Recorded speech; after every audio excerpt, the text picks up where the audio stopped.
If you want to see how I made these delicious sticky toffee pudding pancakes, then keep on watching. First up, I'm going to prepare my lovely soft date filling that's going to go into the pancakes. So I'm using the gemmed chopped dates, which saves you so much time as well. They're already pre-chopped. Into that, I'm going to be adding in some water and some of the bread soda. I'm just going to cook this down on a low heat for about 3 to 4 minutes until the dates absorb all of that water and soda. And then I'm just going to mash that with the back of a fork to soften it up and leave that to sit for about 25 minutes or so.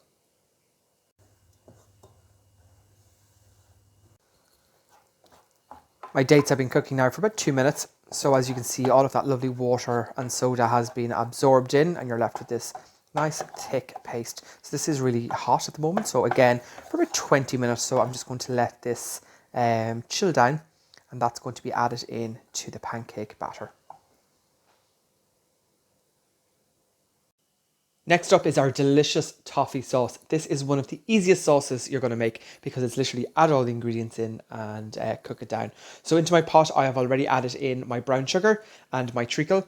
To that, I'm going to be adding in my butter, a pinch of salt, and my cream. So we're going to pour all of those ingredients in like so. You're going to put that over a medium to low heat and stir that until all of the ingredients are melted and combined. And then you're going to cook that for a few minutes until the sauce starts to thicken up, and that's it. This is my delicious toffee sauce. All my ingredients melted slowly and combined. I turned the heat up slightly, and as you can see, it's just at a nice simmer here. Again, give it a little stir just to ensure that it doesn't stick on the bottom of the pot, and that is good to go. That'll give you a nice, soft, pourable toffee sauce. This can be just left to one side now until your pancakes are ready, or you can make this the day before and then soften that back down in a pot in the heat or even in the microwave. Our sticky toffee date pancake batter is broken into 2 parts. So we have our wet ingredients and our dry ingredients. So into my bowl here, I already have my milk, eggs, and a dash of vanilla. So into that, I'm going to be adding in the brown sugar and the melted butter, okay? So just with the whisk, you're just going to whisk all of this together until the ingredients are mixed and combined. And I'm going to be sieving in the dry ingredients on top of this.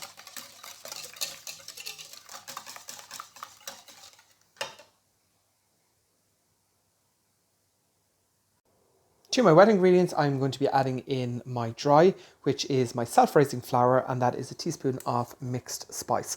Again, if you don't have mixed spice, you can just use cinnamon, use whatever you have in the house.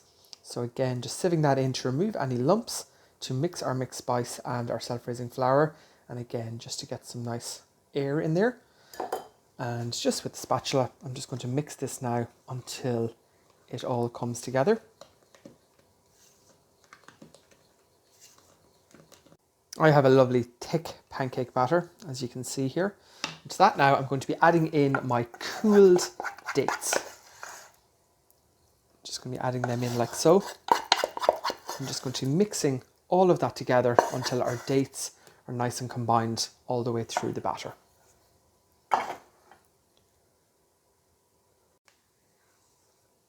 As you can see, those beautiful dates add a gorgeous colour to the mix. So again, I have just folded all those through. You don't want to overwork it too much. And I have my pan on heating with a little bit of oil, and I'm going to drop these pancakes in and cook them for about a minute or so on each side.